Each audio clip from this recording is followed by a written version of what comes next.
Hey guys, welcome back to the channel. So, I finished Arcane over this weekend. Everyone has been telling me to watch it, and I finally watched it. For some context, I'm not a League player. I've played League probably twice in my entire life, but that's not why we're here today. I watched it because everyone has been talking about Jinx and how crazy she is. So, of course, as is my taste in shows, I obviously had to delve into the origin story of this crazy character who loves to blow shit up. I wasn't disappointed at all with the quality of this show.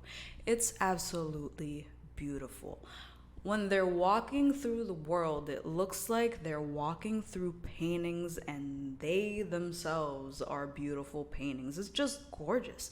Even when they're going through all of the dark Undercity environments, it was just so well done. Like, just pat on the back to Riot, the real people who deserve the credit for the show, by the way, not Netflix, Riot, because that company put in some work on that show. I will say my disappointment was in the decisions that the characters made throughout the show. I understand that that's the whole point. You're supposed to feel frustrated because these characters, they're all flawed. They're just trying to survive. They're trying to make it through this world. They feel like they have no control over anything that's happening. And you begin to see why as the show progresses. One of the characters, his name is Vander. He has been tasked with keeping the secrets of his deal with, the big place called Piltover. He has to keep that plan or that deal that he made under wraps because they have some sort of like alliance going.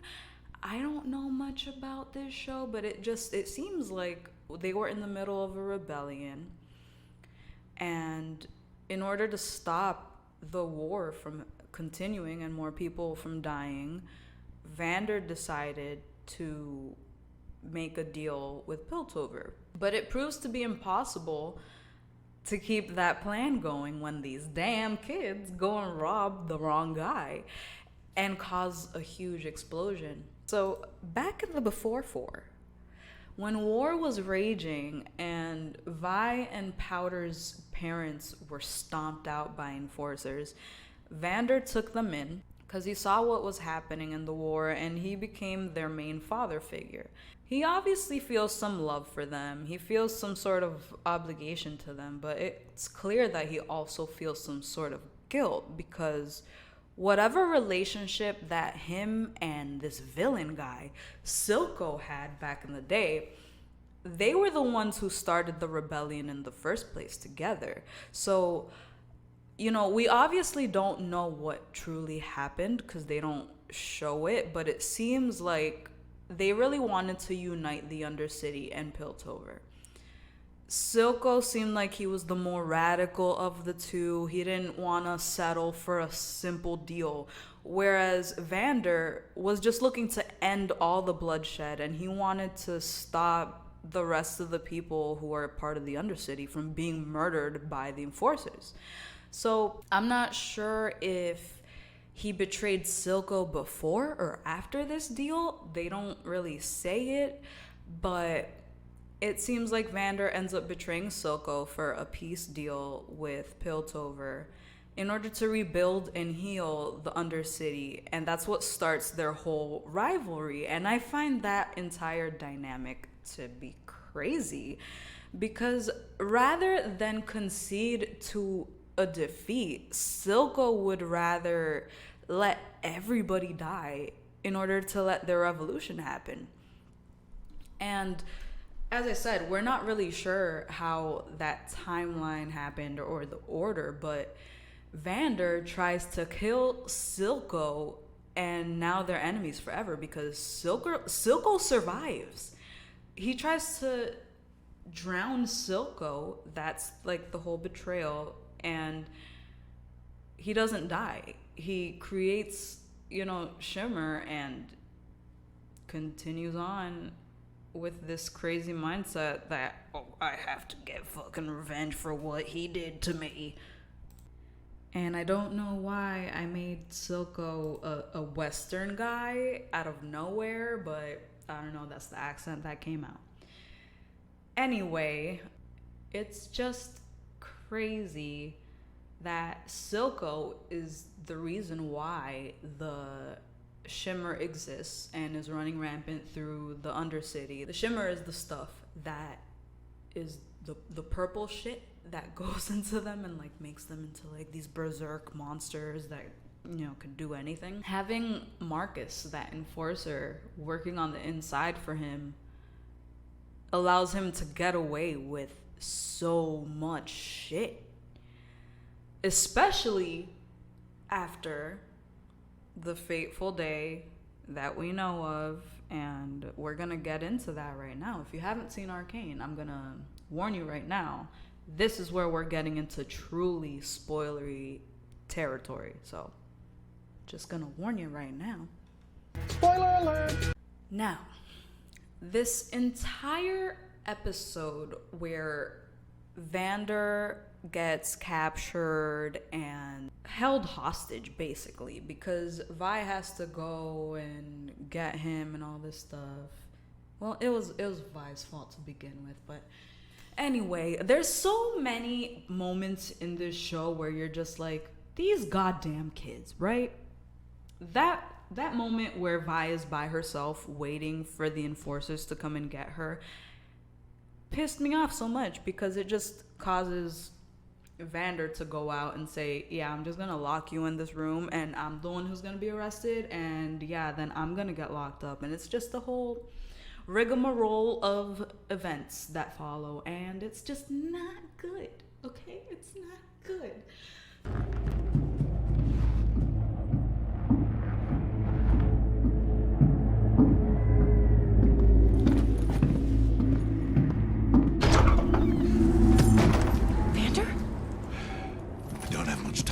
How did you find me?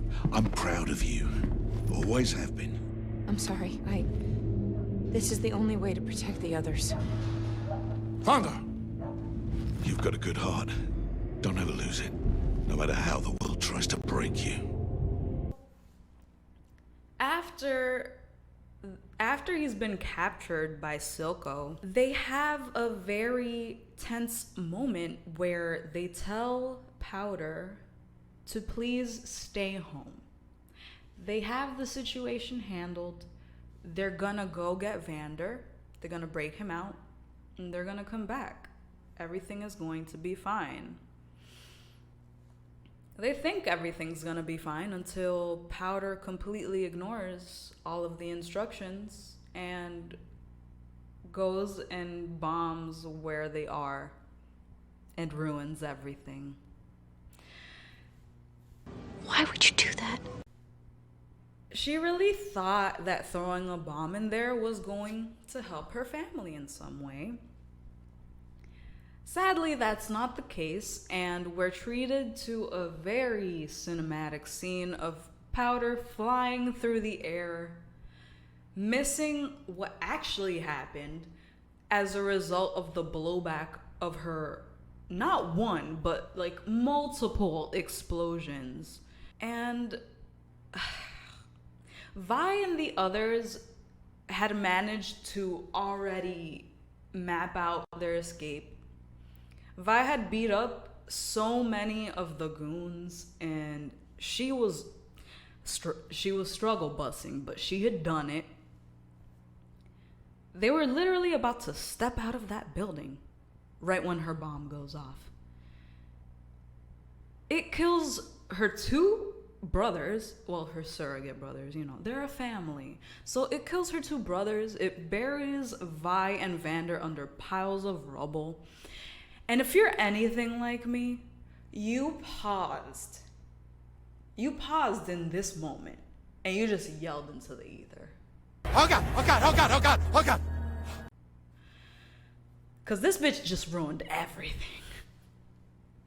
If she had just listened to Vi, they would have made it home that day. But we will never know the true outcome of any other thing that happened, because this is what happened. This is the reality.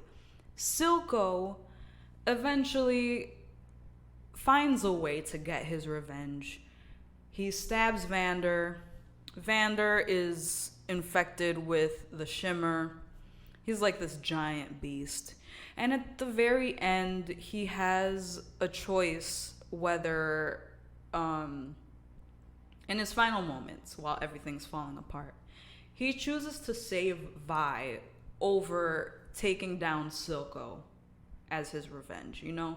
Because obviously, he would much rather save Vi than take Silco down, because what exactly is that gonna do? Will he have lost every single person that he loved that same day?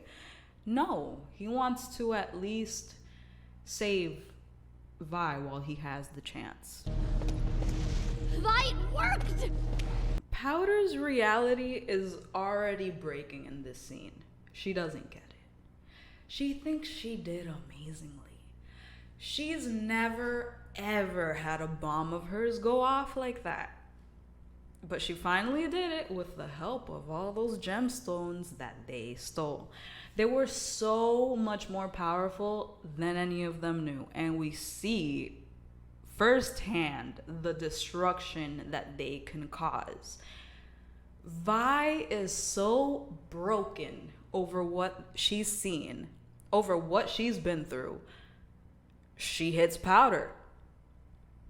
She hits Powder in the face. She calls her a Jinx and walks away. To be fair to Vi, I think she just wanted some time to decompress, to think about something other than what she had just been through, which was traumatic on its own, but obviously this breather is the start of everything. She steps away long enough for not just Silco to get to Powder and manipulate her into staying with him instead, but for Marcus to grab and drug her and take her to prison. That whole part just, it gut punched me so hard, because just imagine how you would feel having to hold that in for so many years and not being able to talk about it at all. That really sunk in.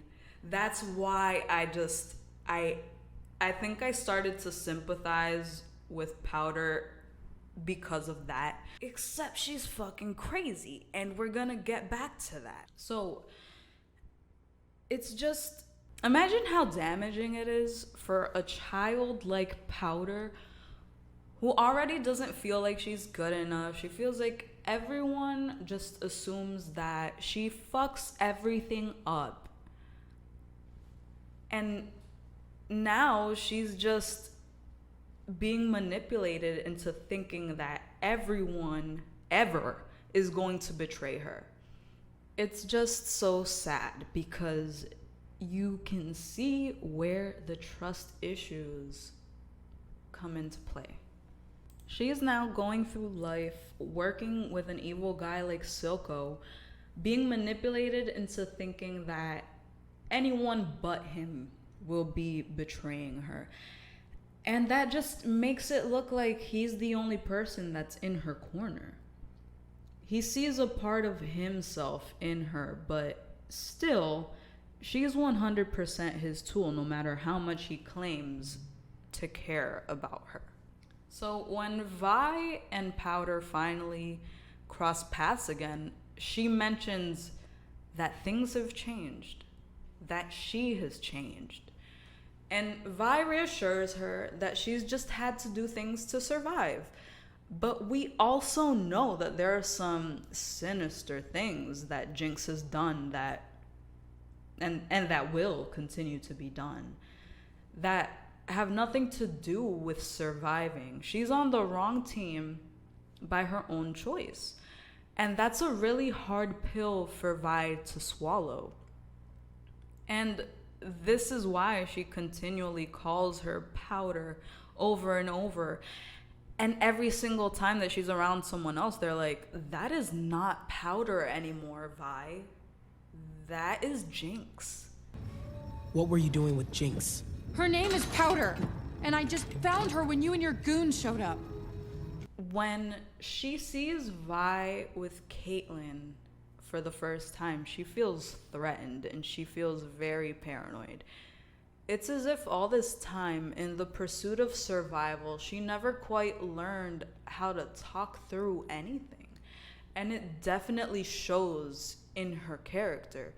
Jinx is an act first, ask questions later type of person.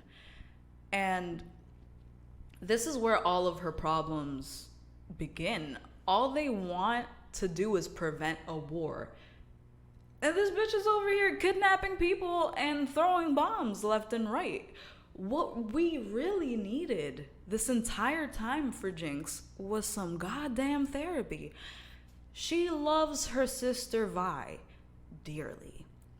Silco inserting the betrayal narrative so deeply into her mind as she grew while dealing with that abandonment that she had to swallow, in addition to the deaths that she caused, that was all it took for Jinx's reality to shatter into a million pieces. Saying they will always betray us to someone is only gonna lead to massive trust issues, and we see that until the very end of this season. There's so many times where I want to feel bad for Jinx, and then she bombs something and I'm like, oh nah, fuck you, Jinx, you've learned nothing.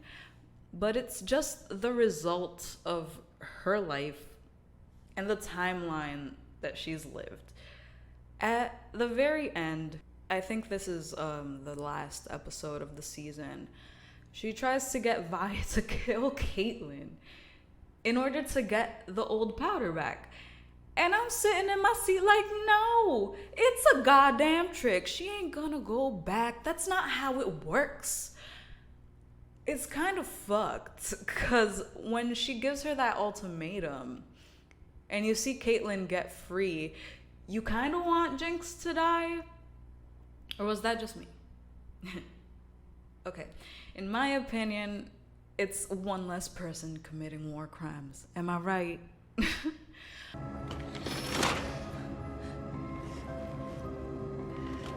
no, no.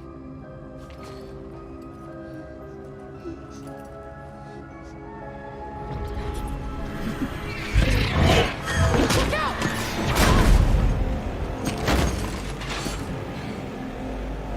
But Vi asks her not to, because she loves her sister, and Caitlyn listens because she loves Vi. But Silco, he's like, nah, we ain't doing this. And he grabs the gun and he aims it at Vi. I really wasn't expecting it. Jinx does not think twice because she's crazy, and she kills Silco when he grabs the gun to kill Vi. Because despite all of their turmoil, no one will kill Vi if she can help it.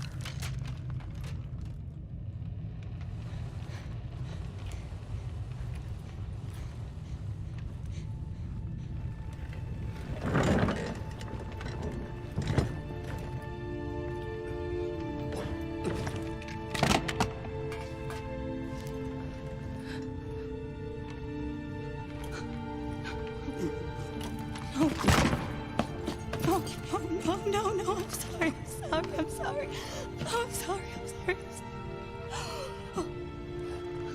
I never would have given you to them. Not for anything. Don't cry. You're perfect.